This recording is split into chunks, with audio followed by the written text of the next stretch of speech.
SuperTrax presents Supercross 91, the Ultimate Challenge. Spartan Stadium, San Jose, California, is the site of the Coors Light Challenge Round 17 of the Camel Supercross Series. With only 2 rounds to go, Team Honda's Jean-Michel Bayle has the title wrapped up. The fight, though, for second place and $50,000 is headed for the wire with action that promises to be the best of the season. Hello, everyone. I'm Larry Myers. Welcome to Supercross 91, the Ultimate Challenge. With me to help bring you all the exciting action of Supercross, former Supercross great, now retired. He runs a surf shop, Marty Smith.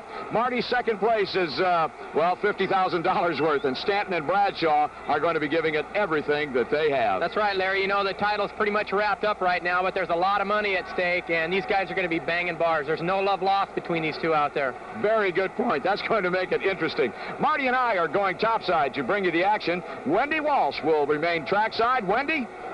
Thanks, Larry. You know, that third place prize is nothing to sneeze at either. The momentum continues in this, the second to last round. I'll be here on the track, in the pits, and in the winner's circle. Back to you and Marty, Larry. Well, thank you, Wendy, and we'll be back with all of the excitement of Supercross 91, the Ultimate Challenge. Stay tuned. Welcome back to Supercross 91, the Ultimate Challenge. We're in San Jose, California for round 17 of the Camel Supercross Series. The 125cc main event, and there will be a pair of mains tonight, the 125, plus the Coors Light Challenge, which will be the main event for the 250 class. A pair of events coming your way very shortly, and the 125's on the track set to go. But first, let's take a look at the track surface they'll be riding on, that long straightaway running down the center of the San Jose Spartan Stadium. From that point on, there are left turns, right turns, double jumps, triple jumps. Riders will be vaulted into the air some 70 foot, and the roughest parts of the racetrack, of course, the whoop-de-doo sections. The Spartan Stadium racetrack is full of all kinds of Supercross obstacles.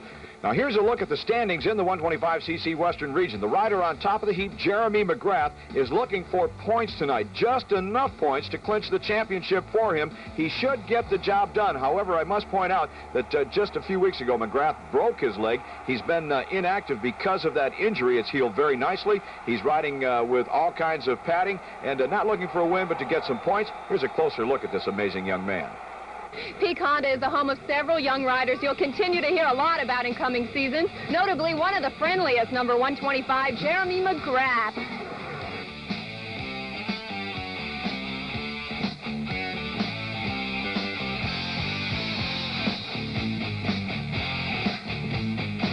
Jeremy's not yet 20, but he's packed a lot of winning into those few years. 1990 saw Jeremy win the NMA National Amateur Championship, take his first Supercross victory in the 125 class in Las Vegas, and he placed second overall in the 125 West Coast Supercross Series. This season, Jeremy McGrath has won 5 out of 7 races so far, and he's the points leader in his region. My ultimate goal is to be the best rider in the world.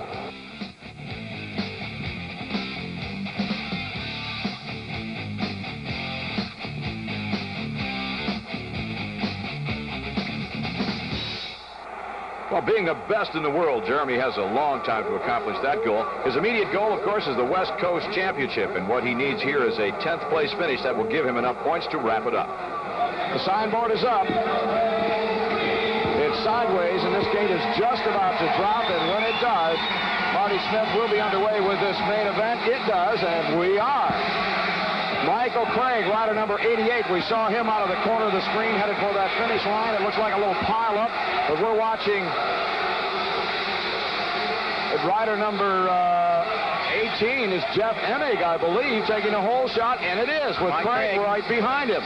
Marty, earlier we were talking, and you and I put a little friendly wager on this one. I picked Emig, and you picked Craig. Right now, I look good. Larry, right now, Jeremy McGrath's back in 9th spot, so if he can hold that position without taking too many chances, he's right where he wants to be. We'll watch that battle and see how McGrath was able to progress earlier this evening in his heat race. He did not fare all that well. He did not look comfortable riding the motorcycle, and he's got to go a lot farther out here. The competition is going to be a lot more intense. This 125 class has been just dynamite all year long, and I see no reason why this one will not be the same. Jeff Emig out front. Michael Craig running second. Jimmy Gaddis, the Suzuki rider out of Las Vegas, Nevada, running in the number 3 position. We've got a good one, Marty. That's right. You know, Larry, I talked to Mike during the week.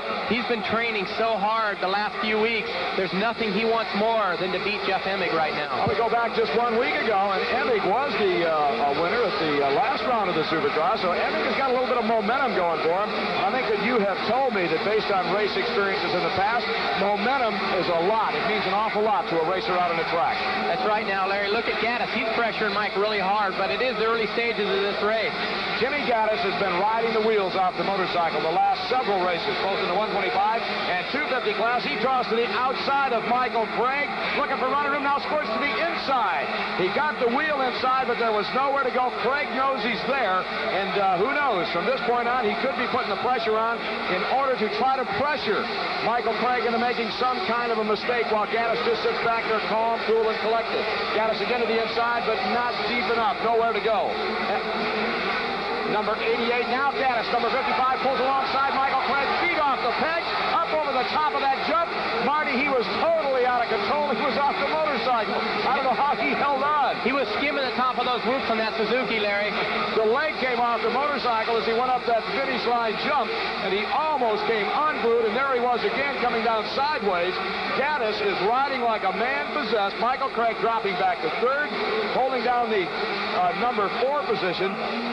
We'll get back to that one in a second. Let's take another look at Michael Craig.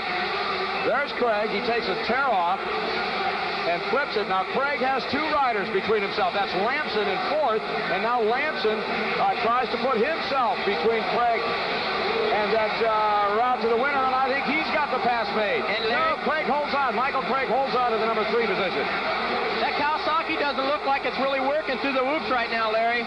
Lamson is in 2nd place in the standings. Now, he's the rider that Jeremy McGrath is most worried about, but only 1 point behind him is Jeff Emig. So depending on what McGrath does tonight, Emig or Lamson could still be alive in this championship chase. Could take it down to the wire at the LA Coliseum 1 week ago. And there is Jeff Emig now being pursued by number 55. Jimmy Gaddis is unbelievable. Gaddis has closed the gap. Look at this. Look at how fast Gaddis is going through that whoop section.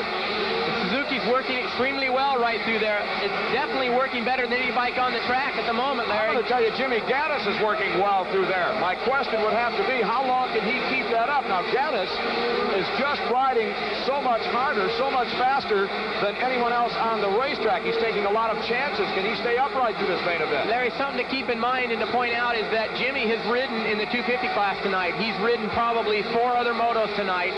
He's got to be feeling a little fatigue coming through the halfway point. Well, we'll find out, Marty, when we return if Jimmy Gaddis is able to maintain that pressure. Stay with us. We'll 125cc main event in Supercross 91, the Ultimate Challenge. Here's the leader, Jeff Emig, number 18. Jimmy Gaddis is 55, 29, Steve Lamson. Here's 4th place, Michael Craig, rider number 88.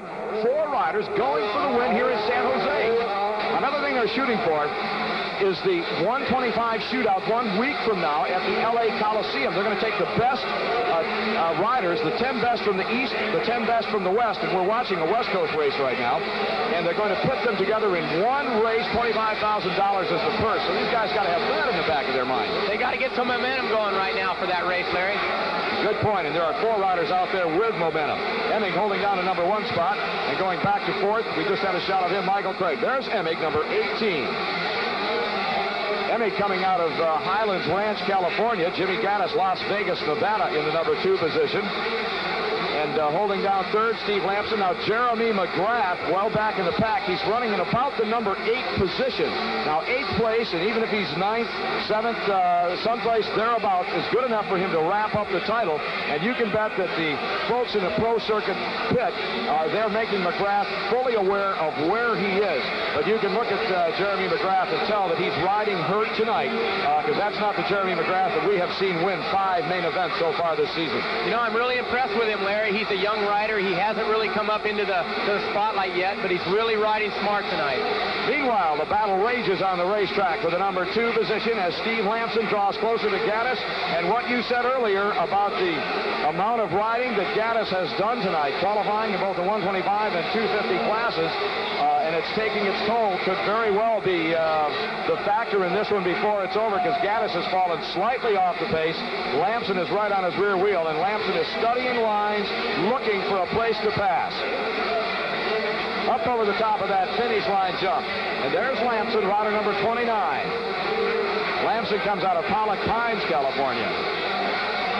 I think probably Pro Circuit maybe put a little bug in Lamson there. They said, you know, McGrath's going to be riding hurt tonight. Uphold our fort here. Good point. They've done their share of winning this year. If we go to the Eastern Regional Championship Series, here's a look at Buddy Antonez, rider number 20. That Eastern Regional Series, the Pro Circuit Honda team sweeping that one. Brian Swink turned out to be the winner in the final standings, and he was followed closely by Jeremy Buell, his teammate. So they really want to hold on to that first and second position here, but right now, second place, currently enjoyed by Lamson, is in danger. Jeff Emig, just 1 point behind coming into this event, is winning, and that's going to put him in sole possession of the second spot in the standings heading into the final race of the season at the LA Coliseum. And I know Lamson would like to put a crimp into that. He would just love to put Emig at a deficit, a larger deficit. And he makes the pass. Lamson just blew by Jimmy Gaddis and has taken over the number 2 position. And now we're going to see if Lamson has got the stuff, see if he's made out of it, or maybe he tired himself out too much trying to get around Gaddis. But let's see if Lamson can close the gap on Emig out front. This one is starting to wind down. It's going to be interesting. Right now, I have to give the momentum to Steve Lamson. He sees Emig right there. It's got him a little pumped. He knows that he's turning a faster lap time right now than Jeff Emig. He definitely is. Emig has got the signal, though, from his pits that Lamson is coming, and I would expect that Emig would try to pick the pace up.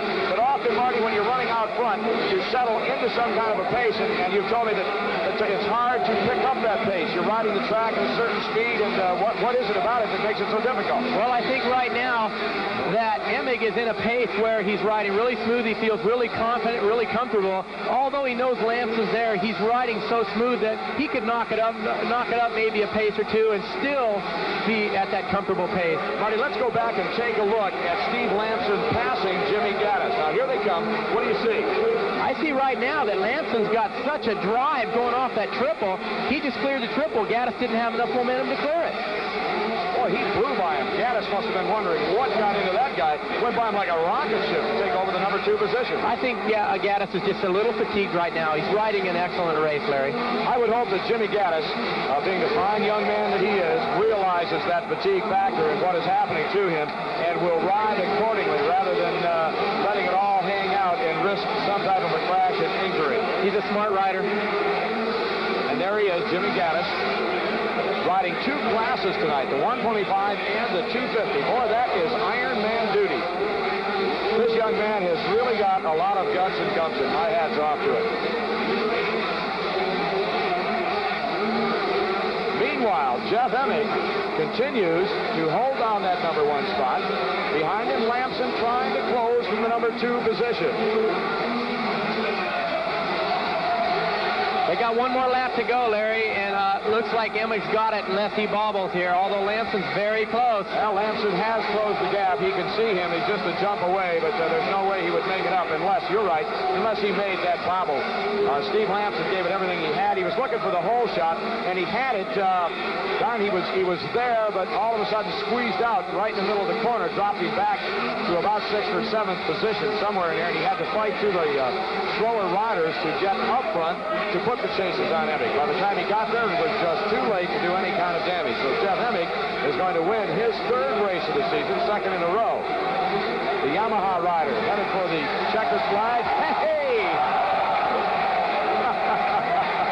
That was some kind of move.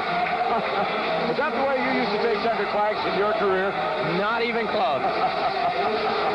Steve Lamson finishes in the number 2 position. Emig throws the goggles out to the crowd, and I believe that McGrath is going to be close enough to wrap up that 125 title. I believe we count him off there. It looks like about a 9th place finish, and he gives a bump. He knows where he is. That's good enough to win that West Coast Championship, so he can breathe a sigh of relief. And what a season he's had, 5 wins. Let's go down to winner's circle and hear what Jeff Emig has to say. Yeah, it's the first time I've ever did back-to-back. Real glad to do it here in San Jose. The crowd's really good for me, and I owe it all to my training and stuff. Well, I think, Jeff Emig, you had a hand in that one yourself. An outstanding ride. Behind Emig, it was Steve Lamson, Michael Craig, Kyle Lewis, Jimmy Gaddis, rounding out the top 5. Now, the Western Regional 125 Championship was decided by that man. Now, look at him limp as he gets off the motorcycle. He's wrapped up the title. One event still to go. He did it with a broken leg. More on that in just a second. Let's take a look at the standings now. After San Jose, it's McGrath on top, then Emig, Lamson, Craig, and Gaddis. And the win by Emig moved him into the number 2 position with 1 round remaining. Let's hear from Jeremy McGrath. Well, actually, you know, this last 4 days, the foot's been getting really a lot better, and with the help of CTI, they helped me make a brace, and this leg was pretty well supported. And yeah, I was riding in some pain out there, but you know, I just had to tough it out. It worked out well. Worked out well indeed. We'll be back with the Coors Light Challenge 250cc main event right after this. Stay with us.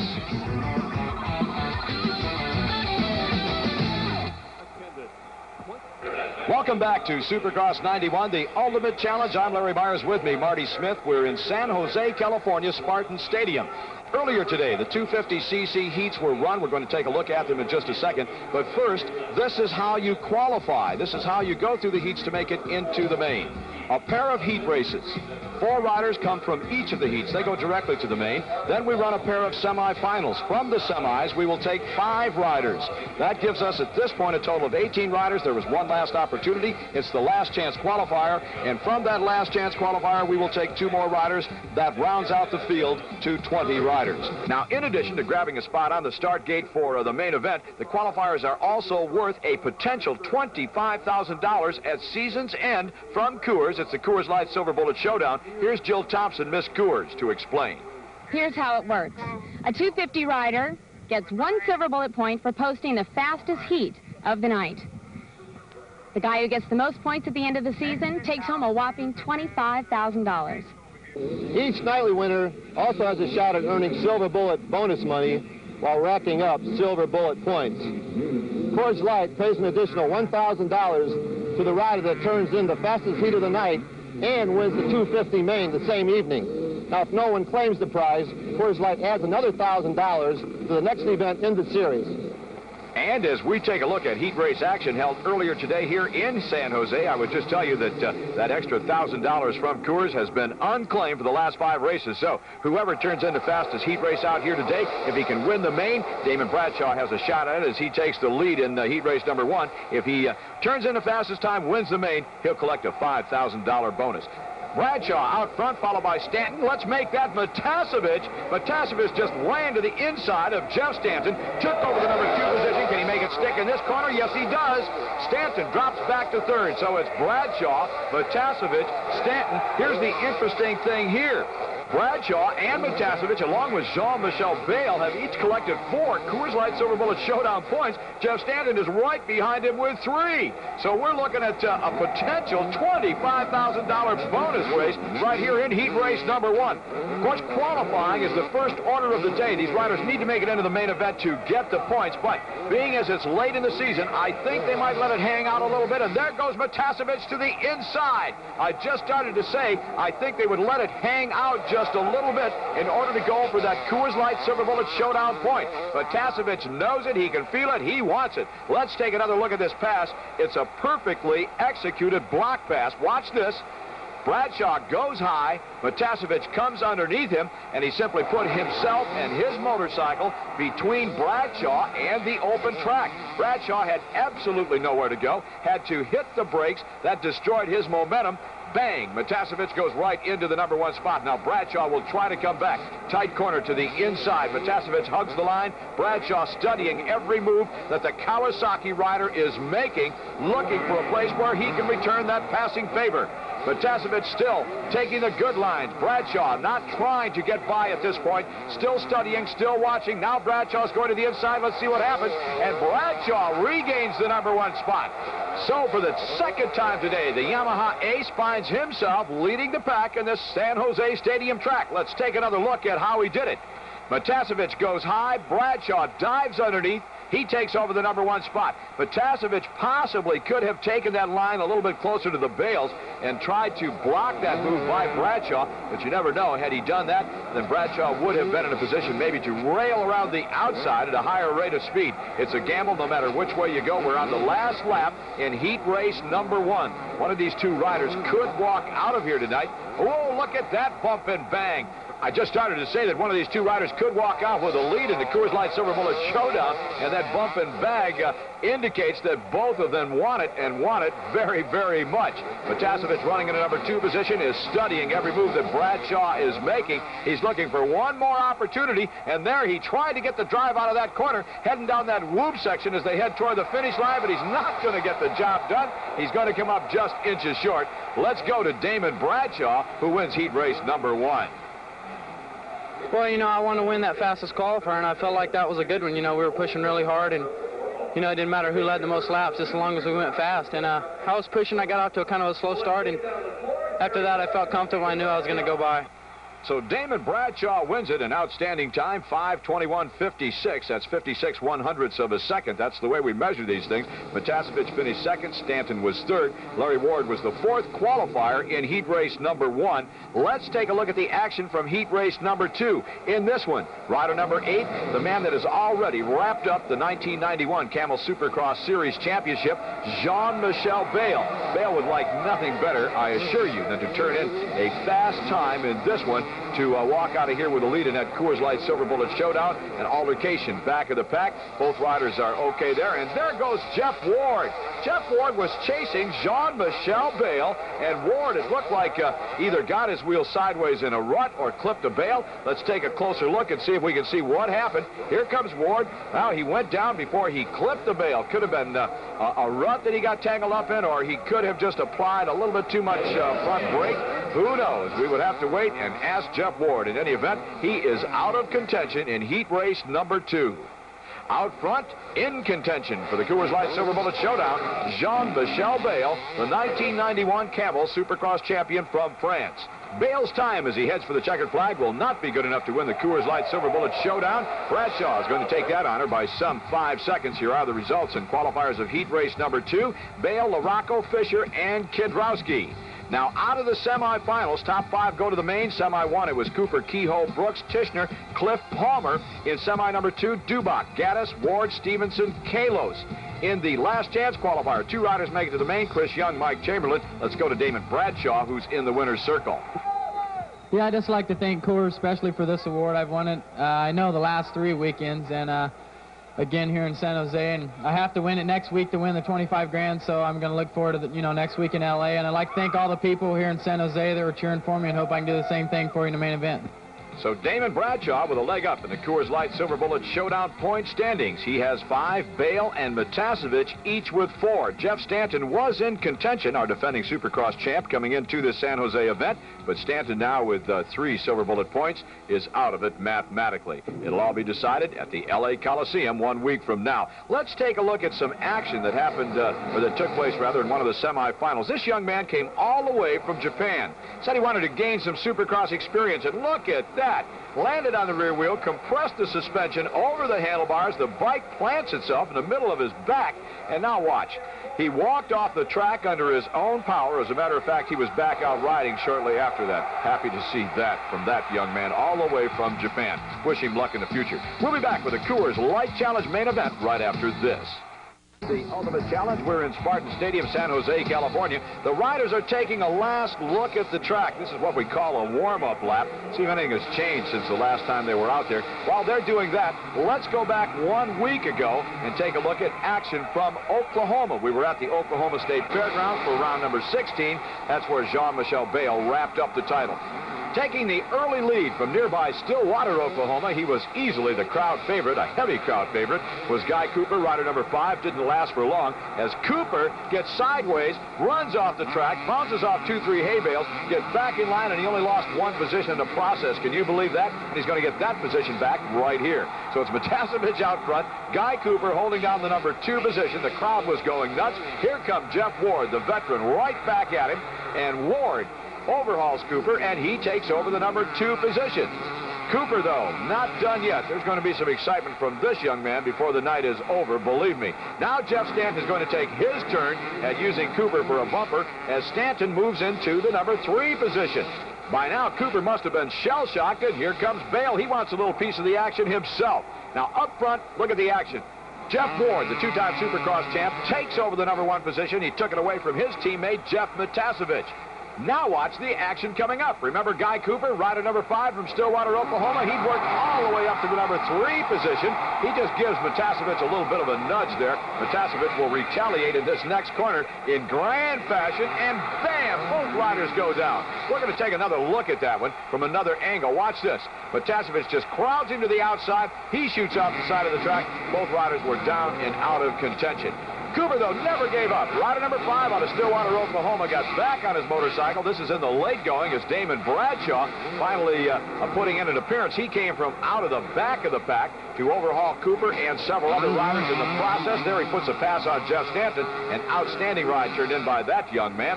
But here is the man of the hour, Jean-Michel Bale, rider number 8. He's going to ride around and collect a second-place finish that'll give him the championship. Jeff Ward will take the win. Get this. Jeff Ward has now won at least one Supercross main event every year for the last 8 years. No other rider even approaches that. Jean-Michel Bale gets $100,000 from Camel for winning the championship. Here are the standings heading into the San Jose event. It's Bale, Bradshaw, Stanton, Kidrowski, and Ward. Still at stake, a lot of money from Camel, and still at stake, a lot of prestige, factory contracts, bonuses to be earned. And here are some of the riders that have a shot at doing it. There's Stanton, number 1. Number 4 is Kidrowski. There's Bale, rider number 8. Number 7 is Matasevich. Damon Bradshaw, rider number 11, just settling into the starting gate. And here's what some of the riders look like under the helmets. That was Jeff Stanton. There's our newly crowned champ, Jean-Michel Bale. Our fast qualifier of the night, Damon Bradshaw. Here's a look at Jeff Ward, the rider that did it all in Oklahoma. 8 consecutive seasons. He's won at least one Supercross main event. And we'll check out the starting line now for this Coors Light Challenge. Marty Smith, this 250cc main event is about to get underway. A lot on the line. The championship has been decided, but the battle for second place is going to be intense. Let me set it up quickly. Damon Bradshaw is 7 points ahead of Jeff Stanton. Now, the rider that ends up the season in that number 2 position will take home $50,000 from the RJ Reynolds folks, the Camel brand, and that's a lot of bucks. Card is sideways. This one, Marty, about to get underway. Quickly, your pick. Damon Bradshaw. You got to go with Bradshaw. He was the most exciting rider and the fastest rider in heat race competition. The gate is down. It's underway. Bradshaw stuck in the gate. Bradshaw is not going to win this one. No way. He's still stumbling back in the gate as we're taking a look at the pack. And it looked like Larry Ward, rider number 10. And it is Ward on the Suzuki, followed by Jeff Ward. A pair of Wards out front. Jimmy Gaddis is right up there. Look at this. Gaddis, who was one of the stars of that 125 class, is giving chase to the leaders. Jeff Matasevich is in there. Jeff Stanton back in about the 7th or 8th spot. And there's Bradshaw. Oh, boy, he has got to be mad. That starting gate that Bradshaw was stuck in, it's designed to curb a rider from jumping the gate. The individual sections of the gate will allow the gate to drop, and if one rider has nudged ahead, that rider will be caught while the rest of them can go ahead. There goes Matasevich. He made a pass now. Matasevich, moving through traffic, has already moved up one position. There's Larry Ward out front, the Suzuki rider. Jeff Ward, last week's winner, running in the number 2 position, rider number 3, and I believe that Matasevich now has moved up to the number 3 position, and there he is, Chicken, Jeff Matasevich, running 3rd. But right now, Larry Ward aboard the Suzuki, showing the rest of the veterans in this one the short way around the racetrack. And there's a rider that none of us talked about, Marty. And Jeff Ward trying to put the moves on Larry Ward. No relation, let's establish that. Jeff Ward going to the inside, and Ward, he wants another win. He won just 1 week ago. He's looking to make it 2 in a row. Ward alongside. Has he got enough momentum? Can he push? And he does. He makes the pass. He pushed Larry Ward out, and Wardy, the veteran, 1 week from tonight will be 30 years of age. He's going to celebrate that birthday at the LA Coliseum, has taken over the number 1 spot. What a thrill for Jeff Ward. Larry, there's got to be a lot going on in Jeff's mind right now. He's crashed twice tonight. He's got to smooth out. He wants this win badly. I don't think you're going to see that kind of a ride, a crash-filled ride from Wardy. He's put himself in that front-running position. Now, here's a battle. Look at this. Matasevich working on Larry Ward. You talked earlier about the intensity in Jeff Matasevich and wanting to win bad. Well, Matasevich grew up not too far from here. Now, he goes deep into the corner, but Larry Ward saw it coming, and he just got on the brakes and dove on. There he goes. But here inside. Here he goes. Ward right back to the inside. What a battle they're having for this number 2 position. This is the kind of thing that will make Matasevich, he'll be mad now. Watch this. Tough turn. He's going to go right there. There you go. Beautiful pass. Good pass, but Ward does the same thing. This time, does he have enough momentum? No, indeed. Matasevich. Look at Dubach. 3 consecutive corners. 3 consecutive corners. Has put himself right into the driver's seat in this one as he now gives chase to his teammate and the veteran, Jeff Ward. Doug Dubach, you said, look at Dubach. He's just cropped up in the number 4 position coming into our screen. Dubach has cut a swath through this traffic. Behind Dubach, and here's Guy Cooper. Well, we have got them all up front. Doug Dubach, Jeff Stanton is up there. This one has got a long way to go, and it's going to be a great main event. Matasevich in second as they dive over the jumps and the humps here in San Jose Spartan Stadium, and there's the leader, the man of the hour, trying to open up some kind of a lead to leave the rest of these riders behind, but they're not going anywhere. You know, Larry, Stanton's back in about 6th or 7th spot, and he's having a hard time making time on these guys. It's a very hard track to make up time. It is indeed. It's not really a rough track, so you've really got to plan your lines, and you really have to be precise if you're going to make some kind of a pass. And most of the passing that has been done either in that whoop-de-doo section, that series of moguls, or through a block pass maneuver. There's not much else you can do. Dubach has passed Ward. Ward has dropped off the pace now. And here comes Mike Fisher. Larry, we're watching Dubach go through that set of whoops, and he's going through there just about as fast as anybody I've seen all night. Oh, Marty, Doug Dubach has the ability to ride on any portion of the racetrack just as fast as anyone else, but you're right, he's really attacking that whoop section. Dubach's nickname is the Doctor. The Doctor, as we told you, can go fast, but he really shines when it comes to starts. Dr. Dubach is the subject of this week's Man and Machine. Well, the start's very important in Supercross, so I really concentrated on my start technique. I just practice a lot of starts so I'm comfortable on the bike when it leaves the gate, and then, you know, your reaction time and a couple little secrets, but yeah, it's just practicing the start and being ready for the race when it begins. Getting last year's season on a real good note. He went to Europe and won a couple of races, beating guys like Jeff Stanton and Jean-Michel Bale. And he started off this year really strong with a couple injuries early in the season, sidelined him, and he's really starting to get back in shape and coming on strong at this point in the year. And why is he called the Doctor? They nicknamed me Dr. D because I had 5 injuries in just one season. So they felt that I was at the doctor more than I was at the racetrack, and the name just sort of stuck, and I've had it ever since. And that's it for this week's Man and Machine. A look back at Dr. Doug Dubach. I would tell you that horrendous crash that we just saw, Dubach got up and walked away from that one. We'll be back with more action from Supercross 91, the Ultimate Challenge, right after. From Spartan Stadium in San Jose, California. Here's the battle for the number 1 spot as Matasevich has closed the gap on Jeff Ward. Now only a couple of bike lengths separating first and second. Jeff Ward out front, Matasevich looking for running room. Unbelievable race action. Matasevich with a lot of relatives, a lot of friends here in the stands, spent a lot of his younger life in this area. Matasevich almost goes down. He tried to get that block pass in, and he made it stick, but he almost went down in the process. I think Ward saw that coming and hit the brakes to avoid that confrontation. Larry, these guys train during the week. They ride about 3 or 4 days a week together. They know exactly what the other one's going to make a move, exactly when. And look at that. Who's that, LaRocque? Guy Cooper. Guy Cooper has moved to the number 2 position, and Cooper is on the gas. He's passed Ward. Unbelievable. Where did Cooper come from? Ward's not having any of that, though. He's right on his tail again. Guy Cooper right now watching. Cooper is after Matasevich. I want to go back 1 week ago. We were in Oklahoma City. Cooper and Matasevich with a couple of confrontations, and Matasevich actually took Cooper out. Now, it's going to be interesting to see if Cooper can pass Matasevich, or catch him, I should say. It's going to be interesting to see how he will treat this, because, frankly, he owes Matasevich one.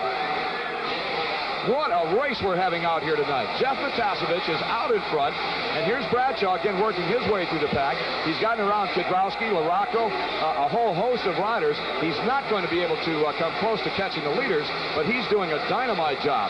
Matasevich, and here comes Cooper. Cooper has closed the gap on Jeff Matasevich. Jeff Ward running third, but the action is up front for the number 1 position.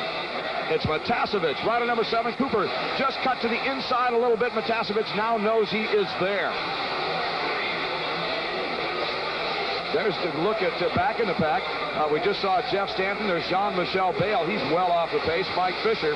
A lot of the top riders not even getting a smell in this one. Cooper dropping back about 2 bike lengths on that last lap. Still giving chase to Jeff Matasevich, our leader, rider number 7. And Bale has gone down. Jean-Michel Bale, who has wrapped up the championship. Bale is certainly not giving it the ride that I thought he would. I really thought that he would be more competitive and closer in the hunt in this one. I thought he'd ride a little more relaxed tonight, Larry, and maybe ride a little loose, show a little style, but you never know. We didn't see the crash. He may have run in the back of somebody.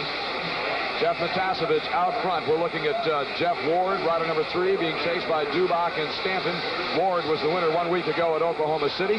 He's not going to get a smell in this one, as the 2 guys out front, that's a prediction. He's not out of it. Let me clarify that. He's still well within striking distance, but I just feel the 2 guys in front of him really have the momentum going their way. And here they are. It's Jeff Matasevich followed by Guy Cooper. We are seeing a barn burner here at Spartan Stadium in San Jose, California. Round 17 of the Camel Supercross Series. It is dynamite.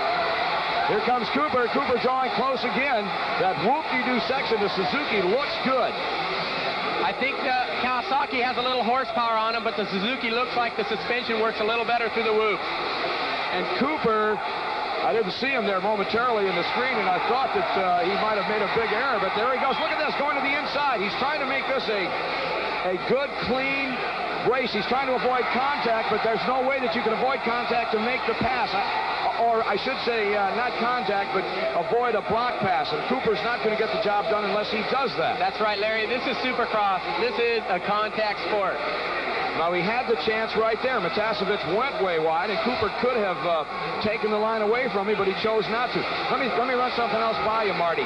Could Cooper be waiting? Would he rather maybe do it on the last couple of laps and not give Matasevich the chance to do it back? Larry, right now, Cooper is staking Matasevich out. He's following him, seeing where his weakness is, and he's trying to get close just before that weakness so he can put a clean pass on him. Now, both Doug Dubach and Jeff Stanton are past Jeff Ward in that battle that is just slightly off the pace. And here we are with the front runners, and there's Damon Bradshaw. Incredibly, Damon Bradshaw has passed Jeff Ward and is closing on Jeff Stanton. This is unbelievable. This is unbelievable. Marty, I don't know what to say about that. Damon Bradshaw is just off the pace with Jeff Stanton. Look at this. He's in the screen. This is unbelievable. Bradshaw's riding another race compared to these guys, Larry. And meanwhile, Cooper and Matasevich just hammering each other. Coming out of that tunnel, Cooper might have the pass made. Let's see what happens. No, Matasevich held on. He's the stronger rider. I thought Cooper had the shot there, but no, he didn't. And Cooper had a chance there, and he didn't take it. Watch through the whoops here. Horsepower to suspension. Cooper has taken over. Can he hold on? Last lap. Let's see what happens. Oh, and a second week in a row, both Cooper and Matasevich goes down. Matasevich, I don't believe it, hit Cooper on the helmet.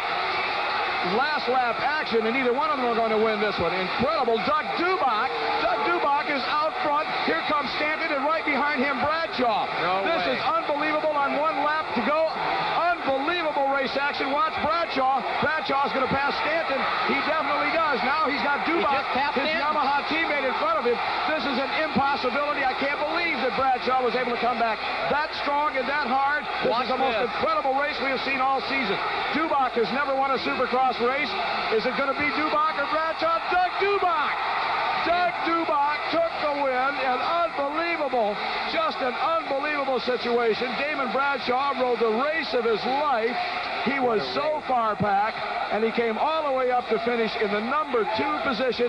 Marty Smith, you tell me, look at Bradshaw. Have you ever seen or been involved in a more incredible race in your life?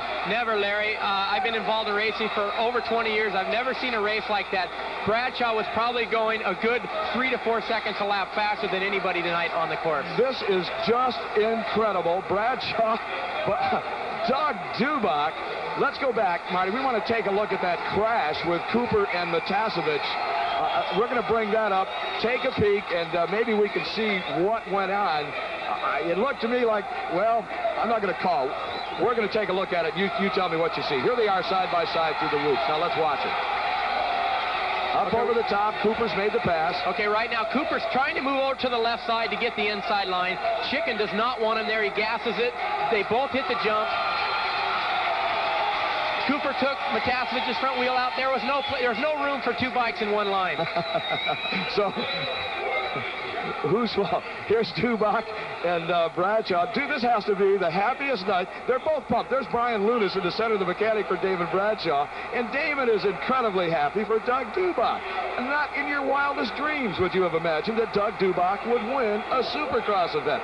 A tremendous, he's just a great guy and a great rider, but he has never shown the promise to win one of these events. And Marty, he rode the wheels off the motorcycle tonight, was in the right place at the right time. That's right. Got the job done. That's persistent. He was right up there. Without being up where he was, he wouldn't have had the chance or the opportunity to win this race tonight. I say again, it is the most incredible evening of racing, this main event, that I have ever seen. It had everything.